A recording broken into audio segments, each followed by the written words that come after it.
புத்தகத்தினுக்கு வருக. நான் முகமது ஃபிர்தோஸ். இன்றைக்கி என் கூட யார் இருக்காங்கன்னு பார்த்தீங்கன்னா ரஹமத் ராஜகுமாரன். பயங்கரமான எழுத்தாளர்னு சொல்லலாம். முகநூலில் அதிகமான பதிவுகள் எழுதியிருக்கிறாரு. ஆன்மீகம் சம்மந்தமாகவும் விஞ்ஞான சம்மந்தமாகவும். அதுவும் போக அதிகமான புத்தக வாசிப்பு உள்ள மனுஷன். அடிக்கடி என்னை பார்க்க வருவார்.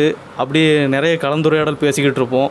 என்னென்ன புத்தகத்தை வாசிக்கிறோம், என்னென்னலாம் நடக்குது நடைமுறையில் அப்படின்ட்டு. இப்போது ரீசெண்டாக அவரோட முகநூலில் இந்த உளவியல் சம்மந்தமாக நிறைய எழுதிட்டுருக்காரு. அதாவது உளவியல் உரையாடலுங்கிற சம்மந்தமாக. அதை பற்றி அவரே சொல்லுவார். அஸ்ஸலாமு அலைக்கும் வரஹ்மத்துல்லாஹி தஆலா வபரகாத்துஹு. நண்பர் பிரதோஷ் அவர் நிறைய புத்தகங்கள் எனக்கு கொடுத்துருக்கிறாரு. அதை நிறைய படிச்சிருக்கேன். நிறைய புத்தகங்கள் அவர் குறிப்பிட்டும் சொல்லுவார். இந்தந்த புத்தகங்கள் இந்தந்த விஷயங்களை பற்றி பேசுதும் பாரு. அவருக்கு வரக்கூடிய புத்தகம் விமர்சனம் பண்ணக்கூடிய புத்தகங்களை பற்றியும் என்கிட்ட கொடுத்துருக்கிறாரு. நிறைய கட்டுரைகள் அதிலிருந்து நான் எடுத்திருக்கேன்.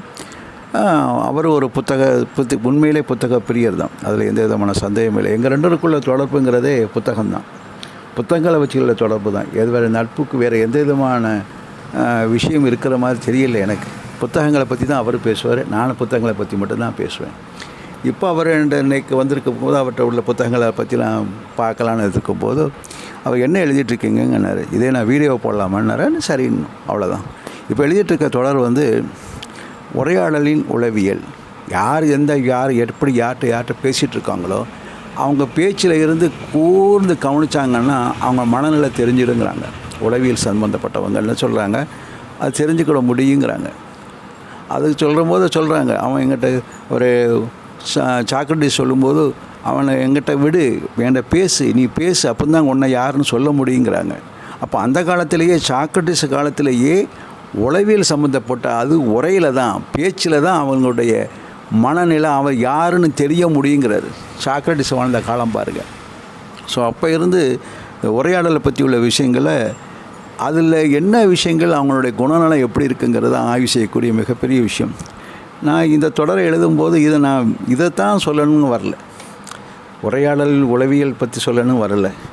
நான் ஆய்வு செஞ்சிட்ருக்கிறது computing system of Quranic verse and words. குரானின் வசனங்களின் வார்த்தைகளின் கட்டமைப்பு, அதை தான் இப்போ ஆய்வு செய்கிறேன். ஒரு வசனத்தில் இது எப்படி, அந்த வசனத்தில் இந்த சூரா தாகால இந்த வசனத்தை ஏன் அந்த இடத்துல வைக்கிறான், அவனுடைய குரானில் ஒரு விஷயத்தை நல்லா கவனிக்கணும். கடல்னு ஏதோ ஒரு விஷயம் இருக்குன்னா கடலை பற்றி சொல்லிகிட்டே இருக்க மாட்டான். கடலை பற்றி 2 வரி வரும். நீங்கள் அல் பஹ்ரா எடுத்துட்டிங்கன்னா மாடுனா மாட்டை பற்றி சொல்லிகிட்டே இருக்கிறேன்னா இல்லை, 116 வசனத்துக்கு அப்புறம்தான் அதை பற்றி மாட்டை பற்றியே சொல்கிறான்.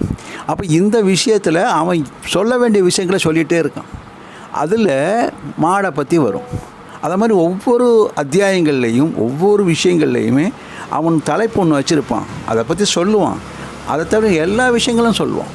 இதுதான் அவனுடைய விஷயம். அதில் குரானிக்கில் உள்ள கேரக்டர்ஸ் இருக்குது, பாத்திரங்கள். நபி மூசா அலைஹிஸ்ஸலாம் சரி, ஏன் அல்லாவே தன்னுடைய விஷயத்தை பேசும்போது அவனும் ஒரு பாத்திரமாக ஆயிரான்.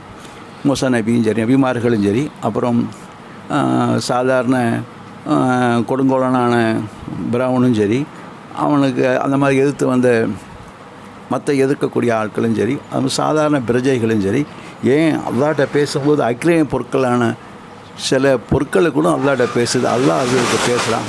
சில ஜீவராசிகள்கிட்ட பேசுகிறான், தேனீக்கள்கிட்ட பேசுகிறான்.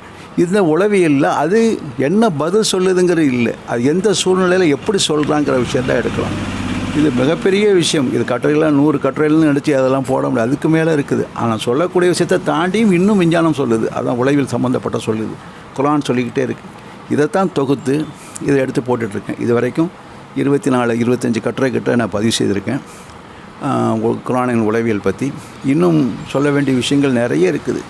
ஒவ்வொரு கேரக்டர்களோட விஷயத்தையும், அந்த கேரக்டரோட பாத்திரங்கள் என்ன சொல்ல வருது, அவங்களுடைய உளவியல் ரீதியாக அவங்க யாராக இருக்கிறாங்கிற விஷயத்த சொல்கிறோம். நவீன காலத்தில் அந்த விஷயங்கள் எல்லாம் தத்துவ ரீதியாக மாற்றப்பட்டு அதை பற்றி இன்னும் ஆய்வுக்கு எடுக்கிறாங்க. இது இப்போ நான் மட்டும் செய்யலை, வேர்ல்டு ஃபுல்லாக இது எதிர்பார்க்குறாங்க.